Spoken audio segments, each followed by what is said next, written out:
Hello guys. Okay, so unfortunately I cannot do live videos because the Nazis at YouTube shut down my live stream for 3 months, and I am in the social industrial prison for 3 months because the prison guards at YouTube stated that when I had the YouTube party, I violated the copyrights, music copyrights from musicians, when in fact what I was trying to do was actually use the music on their platform to get people to have fun and also to get people to remember great music.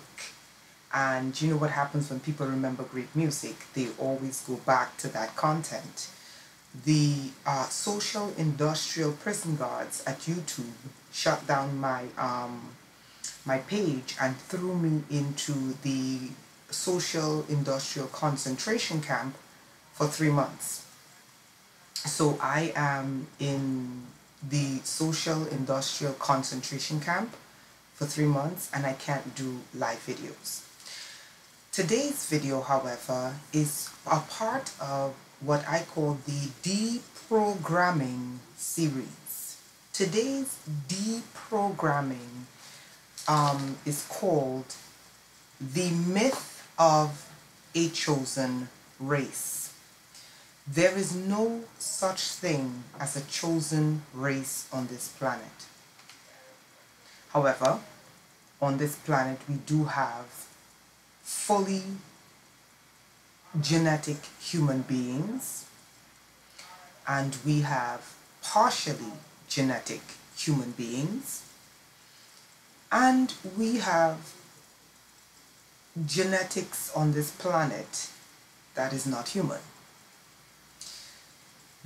These are the three different types of groups on this planet, and there is a myth that is causing a lot of division, unnecessary bloodshed,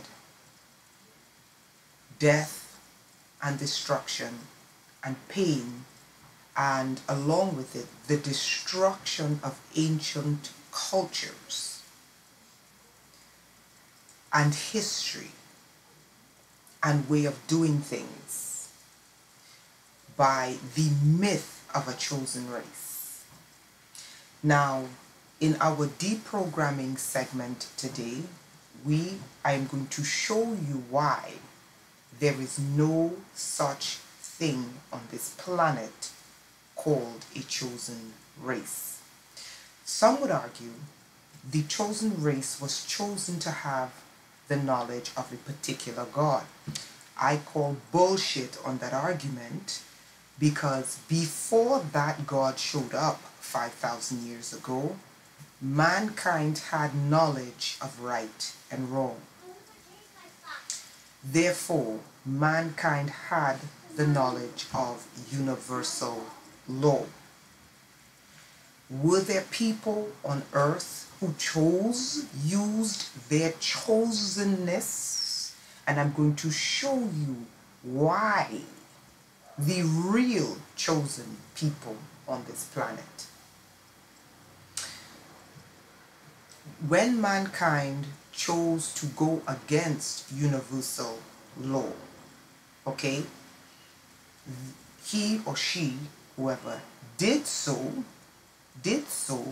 because they had an innate free will, but they still understood universal law of right and wrong. They just chose to do whatever, right? Whatever they chose. Doesn't mean that they needed a God to tell them right and wrong.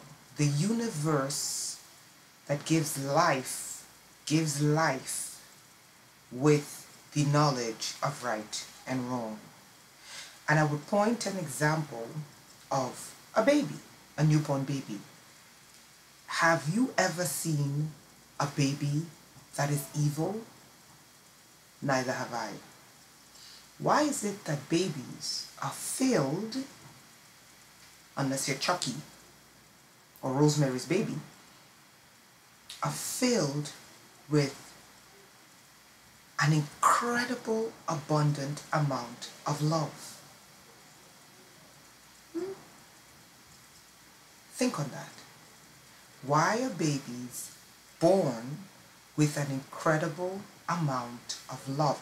Now, religion tells you that babies are born with sin. Have you ever seen a baby commit sin? Neither have I. So in today's deprogramming series, we are going to look at the real God and the real chosen people. Why am I doing this? We live on a planet that worships death. And the death culture is causing humanity a lot of fucking problems. And not only the death culture, as in people's gods being blood sacrificed, as in eugenicism or eugenicist programming, depopulation, and all these things. Let's start the series. Let's take a look at who the real God is. Okay. Biocentrism. This is a new theory, right? I haven't heard about it before. This was in 2009 this came out. And it says how life creates the universe. Life. Why are we worshipping death on this planet when it's life that's creating stuff? Okay. By Robert Lanzowitz Bob Berman. The 21st century is predicted to be the century of biology, a shift from the previous century dominated by physics. It seems fitting then to begin the century by turning the universe outside in and unifying the foundations of science, not with imaginary strings that occupy equally imaginary unseen dimensions, but with a much simpler idea that is rife with so many shocking new perspectives that we are unlikely ever to see the reality the same way again. In the past few decades, major puzzles of mainstream science have forced a re-evaluation of the nature of the universe that goes far beyond anything we could have imagined. A more accurate understanding of the world requires that we consider it biologically centered. Isn't that what the indigenous populations who were living close to nature were doing before you called them savages and slaughtered them and burned them and stole their sciences and their secret arts and then told them they were savages? It's a simple but amazing concept that biocentrism attempts to clarify. Look at this. Life creates the universe. They're arguing that it's the other way around. I think it's the universe that creates life. But anyway, I'll take life over death any day. But the point is, life, which is an energy, and it's something that these devils want. They want it, they want to control it, because it naturally creates. I say it's the universe that does the creating. But they're arguing that the energetic force of life does the creating. I'll take both. And maybe in my prayers, I'm going to start praying to life as well as praying to the universe, because we live in a culture of death. Our food is making us sick. The air is making us sick. The music is making us sick. The medicine is making us sick. We live in a culture that glorifies death. We worship a God who was a blood sacrifice. we are living in a culture of death. There is nothing good that can come from death. Well, that's not entirely true, because a seed has to die for life to come out, right? But there's life in death. So there's things you can learn from death, but to worship death, no. We worship life. So it says that life creates the universe instead of the other way around. Understanding this more fully yields answers to several long-held puzzles. Now, some of you are going to say, no, it's not life, it's a God that creates. No, it's an energy. Life is an energy. It has a frequency. Okay? Energies cannot be created nor destroyed. Okay? This new model, combining physics and biology instead of keeping them separate and putting observers firmly into the equation, is called biocentrism. Its necessity is driven in part by ongoing attempts to create an overarching view, a theory of everything. This sounds very much like African cosmology. And the theory of everything came back from a Nigerian physicist who proved he unified. It was called a unifying theory, where he proved Einsteinian theory, and then he proved string theory and all the other theory, and he called it the unifying theory. And actually he won I think a Nobel Prize for physics. And then he wanted to start, then the Nigerian government wanted to honor him by building a physics school, university in Nigeria, and then it is alleged that the US government came in and said, no, you will not, because we will destroy you. It is alleged.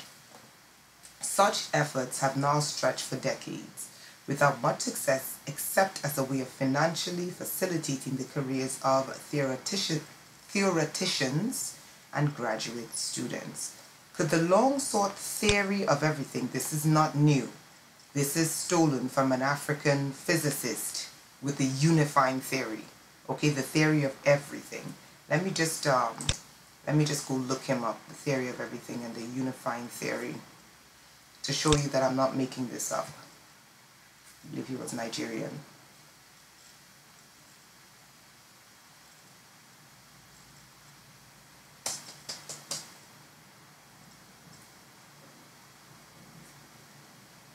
Okay. Physicist unifying theory. I think he's okay, I think he won a Nobel Prize, if I'm wrong. Nobel Prize. Ah, here we go. Is this him?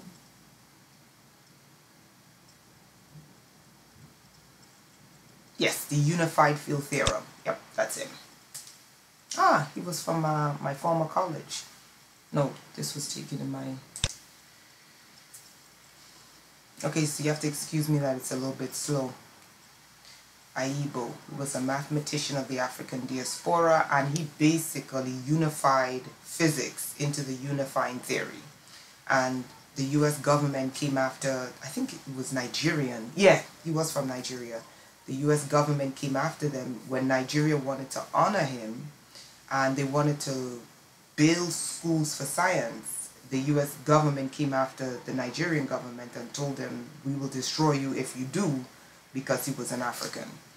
Okay, these are just facts. It is alleged. It is alleged.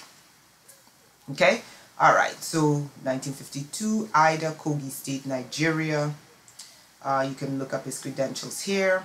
Professor Gabriel A. Aibo obtained his PhD in aeronautics and mathematics from the Rensselaer Polytechnic University, Troy, New York, where he worked for 4 years on NASA AFSOR-sponsored research and made several contributions in aircraft design, aerodynamics, aeroelasticity, mathematics, and taught several subjects. He received his knighthood by His Royal Highness of Igala Kingdom. Okay, so let's look here.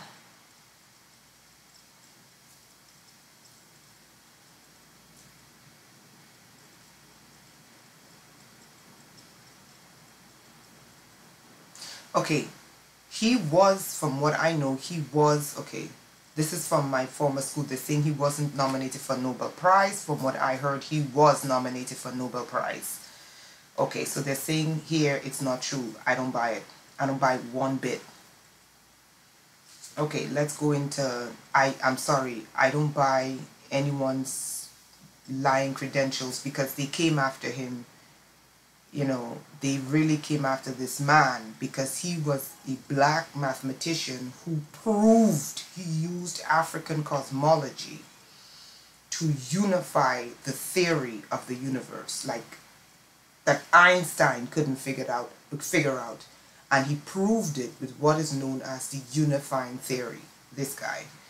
Okay, so, okay, I'm going to move away from this because I just don't like where this is going.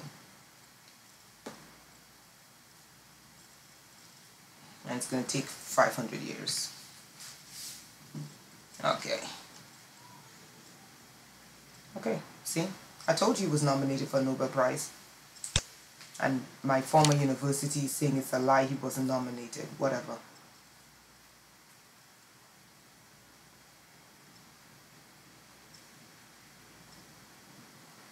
I just want to show you who he is, and we're going to get back to this theory of everything, that this Abiyu came up with the theory of everything and not this person. It's called the unifying theory.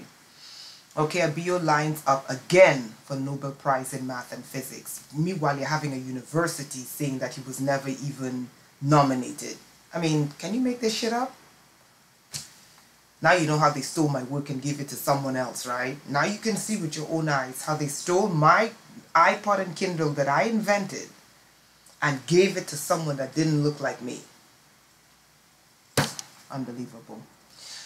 Okay, his two works, The Grand Unified Theorem, representation of the unified field of theory or the theory of everything.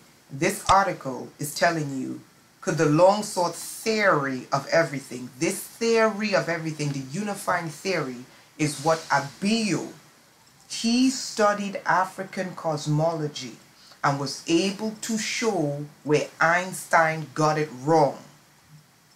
And he was able to unify the string theory, Einsteinian physics.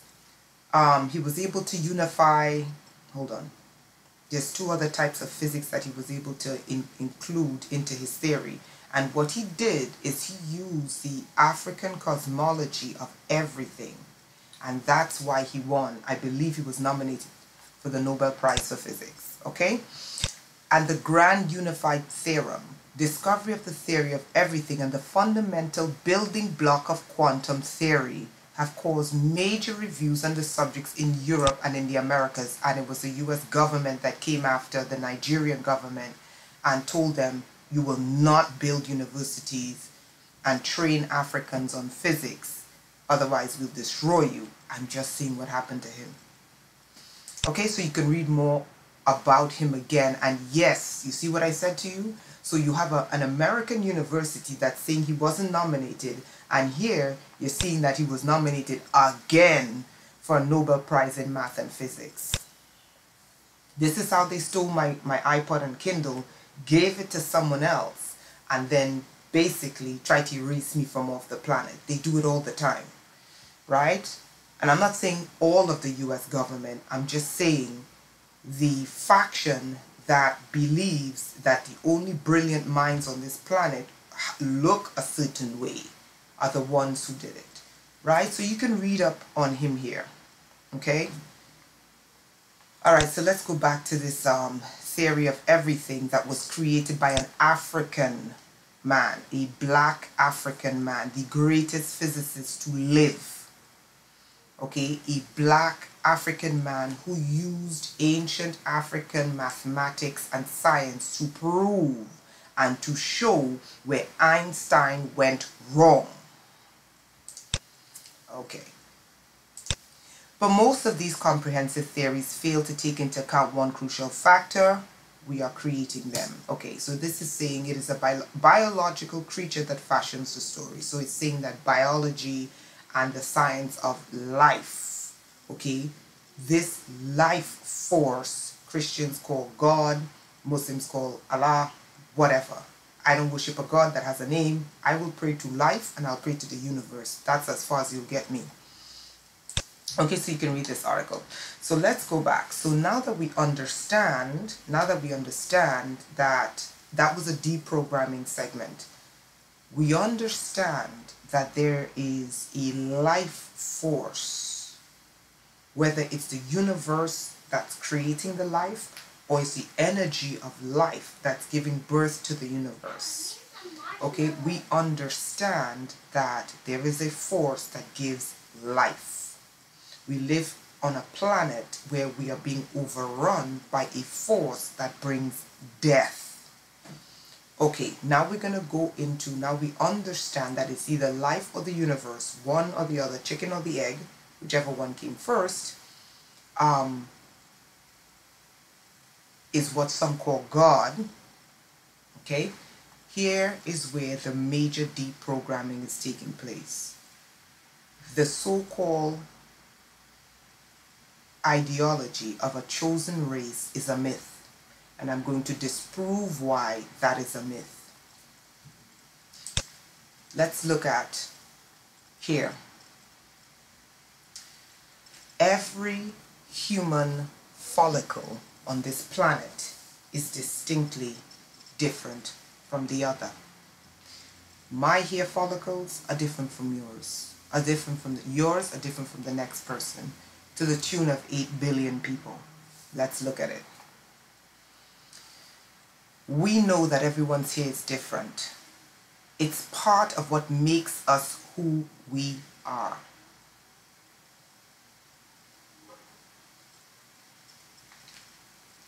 The first notion of dispelling a chosen race is if one group is chosen, as opposed to everyone who comes into the matrix, that is through the womb, and you survive and you're on this plane and you're alive. Okay? Why is it that we're being brainwashed into believing that there's one group on this planet who are chosen when every single human being's hair follicles are different? We could look at hair color, hair texture, hair thickness. The point is, and let's look at the American Academy of Dermatology, why everyone's hair is different. Okay, this is not me making this up. Your hair is different from my hair. That tells me that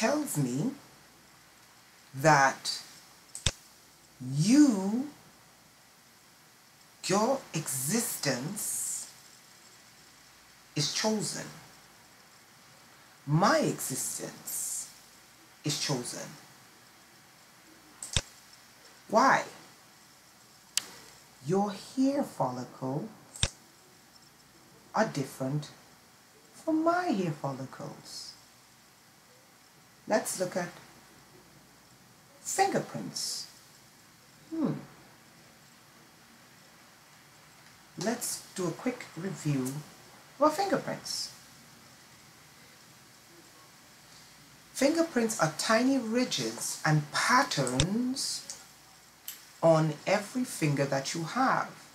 These friction ridges are present on your fingertips, palms, toes, and soles. They are also known as dermal ridges. Fingerprints are completely unique to every individual person. We see that every human hair follicle is different from each individual.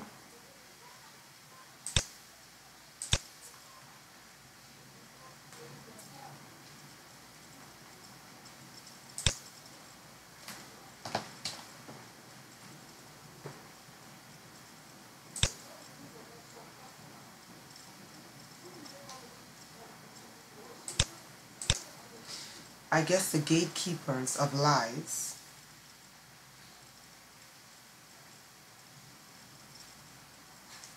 and the gatekeepers and the destiny hijackers are very, very sad that I'm speaking the truth. So we see that everyone's here is different. Now we see that 8 billion people on this planet in this age, not a previous age, we see that everyone's fingerprints are different. How are you chosen when all of humanity have unique identification markers that makes them equally as chosen as you? Let's look at the human eye.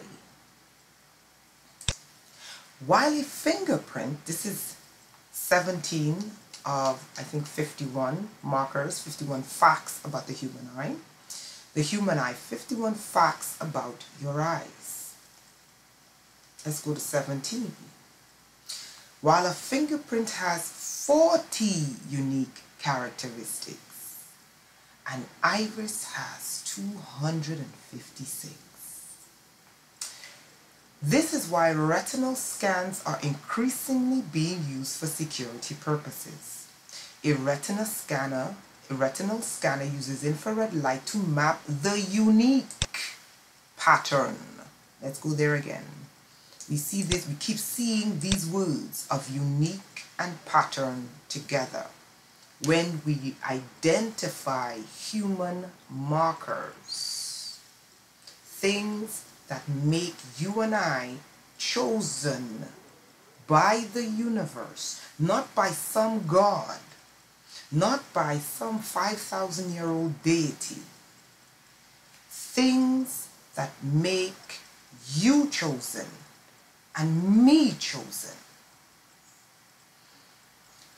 Unique pattern of blood vessels on a person's retina. This pattern is so intricate that even identical twins do not have the same configuration. Here is my question. The only way for a group of people to be chosen on this planet is that they have to have, so far, they all have to have the same hair follicles as each other, the same exact fingerprint as each other, the same iris identifiable markers and patterns as each other, which means they all have to have these three things, must be the same in all of them, and they must be different from 8 billion people on this planet if they're chosen. But we know that's not the case. Now let's look at DNA, because some will say, no, it's genetics. Let's look at DNA.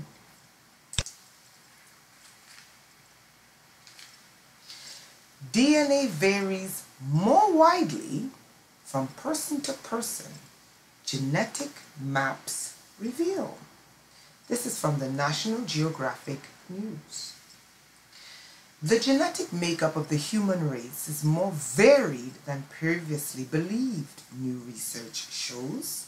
Scientists say that surprisingly many large chunks of human DNA differ among individuals and ethnic groups. The research also suggests that humans have less DNA in common. Didn't we Africans tell you that we're not descended from apes? Whatever. DNA in common with chimpanzees or closest living relatives that is widely supposed. Let's scroll down. You can read all of that. Astonishing results. The new map provides a much clearer picture of human genetic variation, says geneticist and co-researcher Charles Lee of Harvard Medical School in Boston, Massachusetts. This evidence is showing that we are more genetically unique from one another. We all have individualized genome. Now, if there is a chosen race on this planet, they must now have the same hair follicles, the same fingerprint pattern, the same iris patterns, and the exact same DNA. If they are chosen, all of those patterns must be the same. And then when you compare their genetic patterns, all these things that the eyes, the hair, fingernails, and DNA, they must be different from the 8 billion people on this planet. But science is telling us that's not the case. So here is my question. What makes one group chosen? Some would say it's a knowledge of the laws of God. Okay, well here's my question. Ancient Babylon had gods, and their gods gave them laws. Why weren't they chosen? Ancient Sumerians had gods. Their gods gave them laws. Why weren't they chosen? The ancient people of Lemuria, Mu, all these people had their gods, and their gods gave them laws. Why weren't they chosen? The Africans, they still have their gods, and their gods give them laws. But the Africans never believed they were chosen. If it's a matter of law, why is it that older civilizations had gods, their gods gave them laws, but their gods not once ever said they were chosen above the rest of humanity? I'm just asking. Now let's look at oral features. New oral features can be considered unique as a fingerprint. As well as being one of the strongest muscles in the human body, the tongue has another interesting quality. Just like unique fingerprints, humans also possess a unique tongue print.